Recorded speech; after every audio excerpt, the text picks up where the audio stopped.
परंतु उन्हें नहीं बनाया। क्यों? क्योंकि उनको पता है आज व्यक्ति इस प्लास्टिक से सुखी रह सकता है, पर समय आने पर उसको बंद करना पड़ेगा, क्योंकि ये नुकसानदायक बनेगी। इसलिए महाराज ऋषियों ने उस वस्तु का उपयोग नहीं किया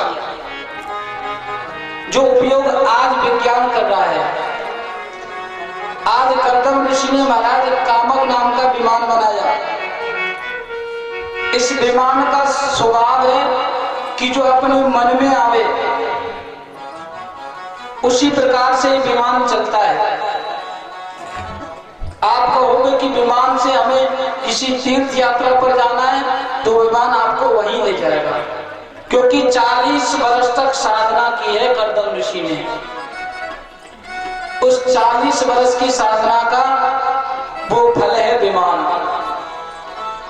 आज उस कामक नाम के विमान में बैठ करके संतान की कामना की है तो महाराज कर्दम ऋषि के यहाँ पर 9 कन्याओं का जन्म हुआ है। कितनी कन्या? 9 कन्या। अब महाराज जब 9 कन्याओं का जन्म हुआ तो कर्दम ऋषि जो घबरा उठे, कहा महाराज हमने तो भगवान से कहा कि एक पुत्र चाहिए, अब इन 9 कन्याओं का विवाह कौन करेगा? हमें तो इनके चक्कर में नहीं पड़ना। अपना कमंडलू उठाया और छाता उठा करके चल पड़े। माता देवती ने कहा भगवान आपने शादी की है और 9 कन्या उत्पन्न कर दी, तो इन कन्याओं का आप विवाह करके संन्यास लीजिए। मैं अकेली इस कन्याओं का कैसे विवाह करूंगी? कर्दम ऋषि ने कहा देखो देवी, मैं आपकी कन्याओं का विवाह कर देता, परंतु भगवान ने हमारे साथ कपट किया है, क्योंकि भगवान ने कहा कि मैं पुत्र बनकर आऊंगा। या पुत्र तो आया नहीं, 9 कन्या आ गई। अब इन कन्याओं का विवाह कहां से करूं? ब्रह्मा जी को पता चला महाराज, तो जो अभी ब्रह्मा जी ने जो 9 ऋषि प्रकट किए, 10 ऋषि 10वें नंबर के नारद जी थे, उन 9 ऋषियों को लेकर के ब्रह्मा जी कर्दम के यहाँ पर आए हैं। आज ब्रह्मा जी कर्दम के यहाँ क्यों आए? उन कन्याओं का दर्शन करने के लिए। आज ब्रह्मा जी महाराज ने कर्दम ऋषि की कन्याओं का दर्शन किया, वंदन किया, और जब ब्रह्मा जी अपने ऋषियों को साथ ले जाने लगे तो कर्दम ऋषि ने कहा महाराज आप अगर बुरा ना मानो तो हमारे घर में 9 कन्या हैं और आपके साथ में 9 ऋषि हैं, क्यों ना मैं अपनी 9 कन्याओं का विवाह आपके 9 ऋषियों के साथ में कर देता हूं। ब्रह्मा जी ने कहा महाराज शुभ काम में किस बात की देरी? अगर आप कह रहे हो तो मुझे तो इस बात की प्रसन्नता है कि आप मेरी 9 कन्याओं को विवाह कर ले जाए। तो महाराज कर्दम ऋषि ने 9 ऋषियों के साथ में अपनी कन्याओं का विवाह किया, जिसमें सबसे बड़ी जो कन्या है उसका नाम है कला। कौन सी है? कला, जिसका विवाह मर्ची ऋषि के साथ हुआ। और दूसरे नाम की कन्या है अनुसुईया, जिसका विवाह अत्रि के साथ हुआ। तीसरी है श्रद्धा, जिसका अंगिरा के साथ हुआ। चौथी है हविर्भू, जिसका पुलस्त के साथ हुआ। 5वीं है गति, जिसका विवाह पुलह के साथ हुआ। 6ठी है योग, जिसका विवाह क्रतु के साथ हुआ। 7वीं है ख्याति, जिसका भृगु ऋषि के साथ हुआ। 8वीं है अरुंधति, जिसका विवाह वशिष्ठ के साथ हुआ। और 9वीं है शांतिगढ़, जिसका विवाह अर्थवर्ण के साथ हुआ। इस प्रकार से 9 कन्याओं का विवाह कर्दम ऋषि ने 9 ऋषियों के साथ किया।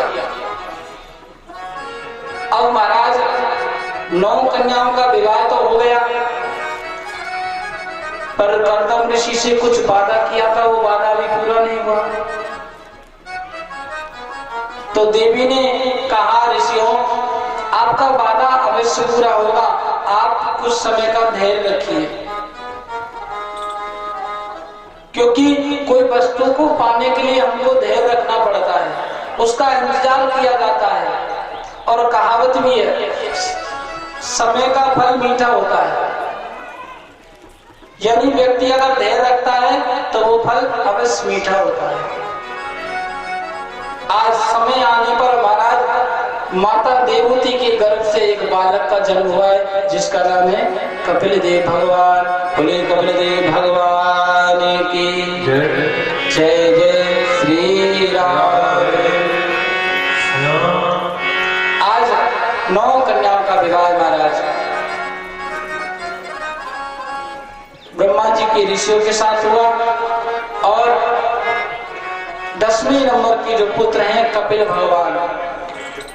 अब कर्दम ऋषि ने कहा, देवी आपकी कामना पुत्र की थी, आपको पुत्र मिला, अब मैं अपने हलिका जाकर के जंगल में भजन करूं। तो महाराज कर्दम ऋषि अपने पुत्र को सिंहासन पर बिठा करके और अपना हाथ में कमंडलू लेकर के जंगल में भजन के लिए निकल गया। यहाँ पर मां देवहूति ने कपिल मुनि को स्नान करा करके मस्तक पर चंदन लगा करके एक आसन पर बिठाया। आसन पर बिठा करके महाराज एक नहीं, 2 नहीं, 3 प्रश्न किए। बेटा मेरा जो मन है वो भगवान के प्रति नहीं लगता। यहाँ देखिए, जो कर्दम महाराज है उनका मन तो भगवान के प्रति हटता ही नहीं है, और मां देवहूति है उनका मन लगता नहीं।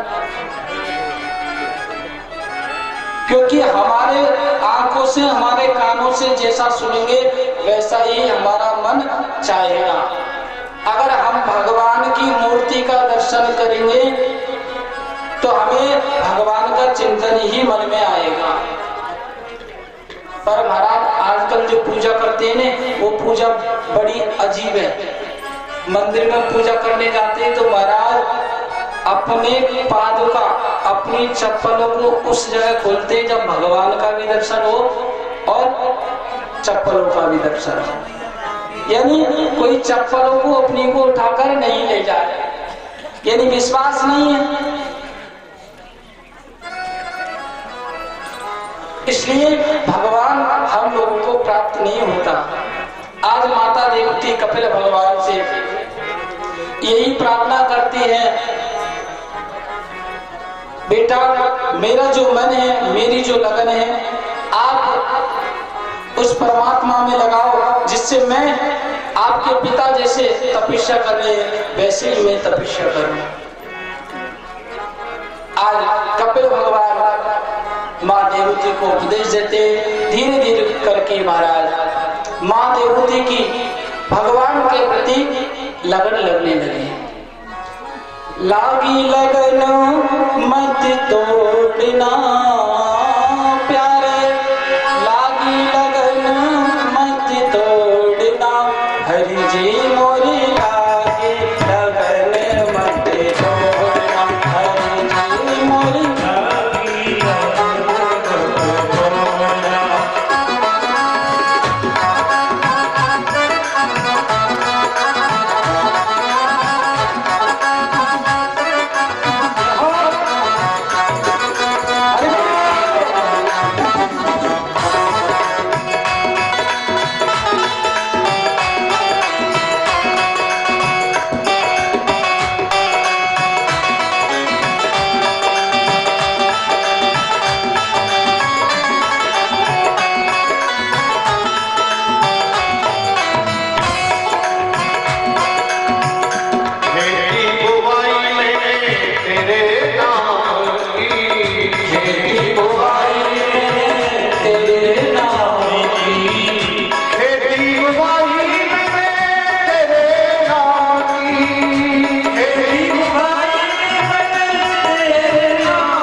साहूकार है, तू ही मेरा शेख है, तू ही साहूकार है, तू ही मेरा शेख है, तू ही साहूकार है, तू ही मेरा शेख है, तू ही साहूकार है। ब्याज बजाज महिमा, ब्याज बजाज मत हरी मोरी लाली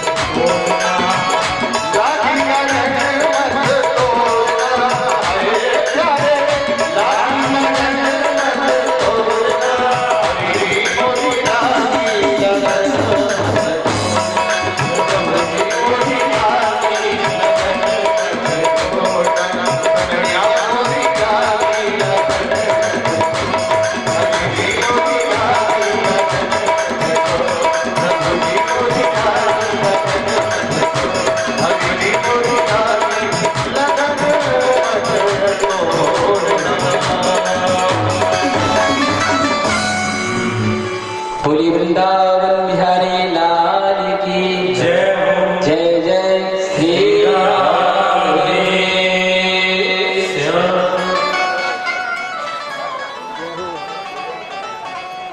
आज भगवान कपिल ने माता देवती को बड़ा सुंदर उपदेश दिया और कहा, माँ आप अपने मन को माताओं से निवेदन शांति बना के रखें, सभी से निवेदन शांति बना के रखें।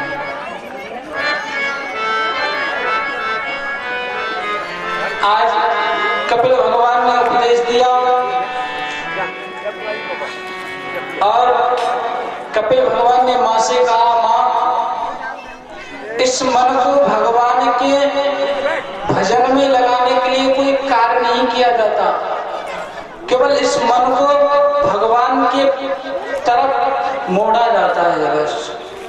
क्योंकि भगवान का नाम ये भी नहीं है कि आप ज्ञानी हो तभी ले सकते हैं। भगवान का नाम आप कैसे भी ले सकते हो। भाव कुभाव अनक आल सब हो, नाम जपत मंगल दिशि दश। यानी भगवान का नाम आप भाव से लीजिए या कुभाव से लीजिए, भगवान का काम है जो भगवान का नाम लेगा उसको भगवान अवश्य ही उद्धार करेंगे। देखिए उदाहरण के रूप में देखिए, जैसे बिजली होती है, आप बिजली को जानकर पकड़ो या अनजाने में, उसका काम है आपको करंट देना। आप बिजली को जानकर पकड़ो या अनजाने में, उसका क्या कर्म है, आपको करंट देना। ऐसे ही भगवान का स्वभाव है, आप भगवान को भाव से भजिए या कुभाव से भजिए, भगवान मनुष्य का उद्धार ही करता है।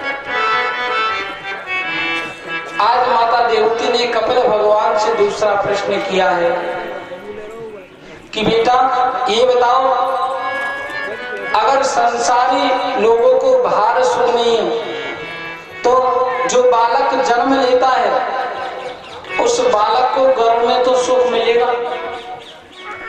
परंतु सुखदेव जी कहते हैं राजन, गर्भ दुख समम दुखम, यानी गर्भ में कितना दुख होता है उसकी कोई कल्पना नहीं की जाती। जितना दुख गर्भ में होता है उतना महाराज कभी ना हुआ ना कभी होएगा, क्योंकि गर्भ में उस बालक को हजारों कीटाणु काटते हैं और उन कीटाणुओं के डर से महाराज वो बालक गर्भ में तड़पता है। तो राजा परीक्षित ने पूछा, राजन गुरुदेव आप ये बताओ, अगर मनुष्य को गर्भ में सुख नहीं है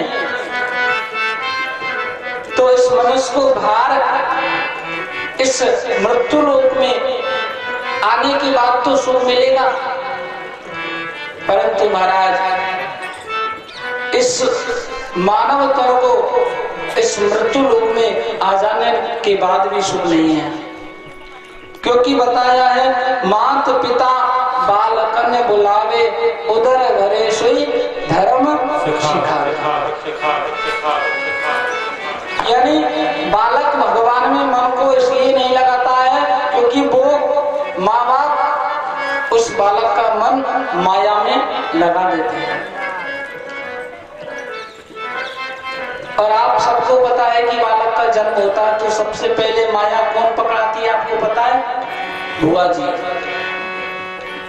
सबसे पहले माया बुआ पकड़ाती है बालक को।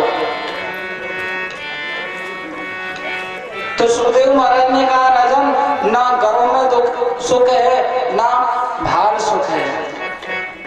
क्योंकि कहते हैं दीन कहे धनवान सुखी, धनवान कहे सुख राजा को भारी, राजा कहे महाराजा सुखी, महाराजा कहे सुख इंद्र को भारी, इंद्र कहे चतुरानन को सुख, ब्रह्मा कहे सुख विष्णु को भारी, और तुलसीदास विचार करे हरि भजन बिना सब जीव दुखारी। यानी संसार में कोई सुख नहीं है, इंद्र ब्रह्मा देवता राजा कोई भी सुख नहीं है। जिसने भजन किया है वही सुखी है। आज कपिल देव भगवान माँ को उपदेश दिया और माँ को उपदेश देने के बाद में कपिल भगवान गंगा सागर की ओर चले गए। माँ देवती अपने भगवान के चिंतन में जुड़ गई। सुखदेव जी कहते हैं राजन, इन्हीं सृष्टि के वर्णन में मनु महाराज की जो 3 कन्याएं हैं, उन 3 कन्याओं में से एक कन्या का विवाह तो हो गया, और कितनी बची? 2 कन्याओं का विवाह महाराज। प्रसूति नामक जो कन्या है उसका विवाह दक्ष प्रजापति के साथ हुआ, और आकृति नामक जो कन्या है उसका विवाह रुचि प्रजापति के साथ हुआ। इस प्रकार से तीनों कन्याओं का विवाह हुआ। और जो रुचि प्रजापति है उसकी जो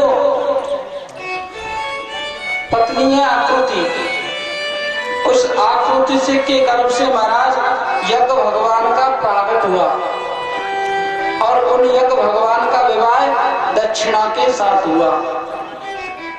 इसलिए यज्ञ करते हैं और यज्ञ में अगर दक्षिणा नहीं देते तो यज्ञ अधूरा माना जाता है, क्योंकि यज्ञ की पत्नी का नाम है दक्षिणा।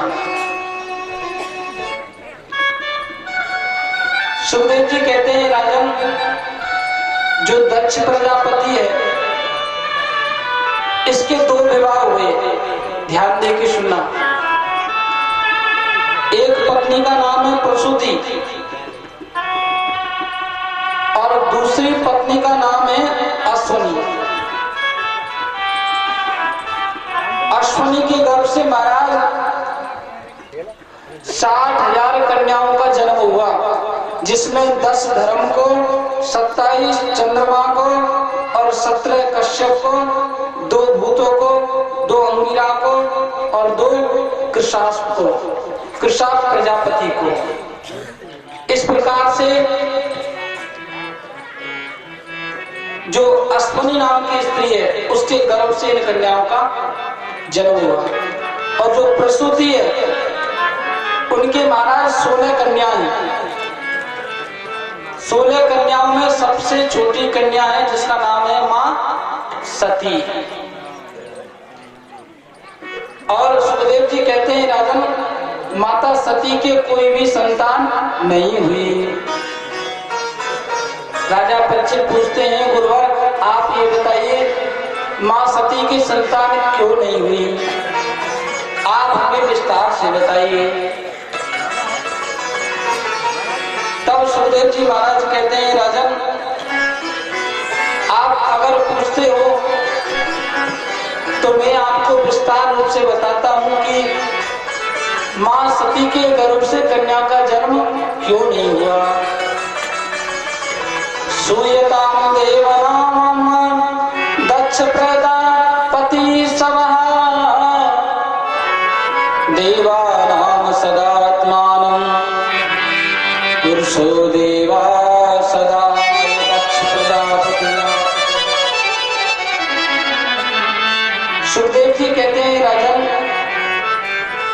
एक बार दक्ष प्रजापति ने एक सभा बुलाई और उस सभा में सब देवी देवताओं को बुलाया। जितने भी महाराज सभापति हैं सबको बुलाया। उस सभा में महाराज सब लोग पधारे।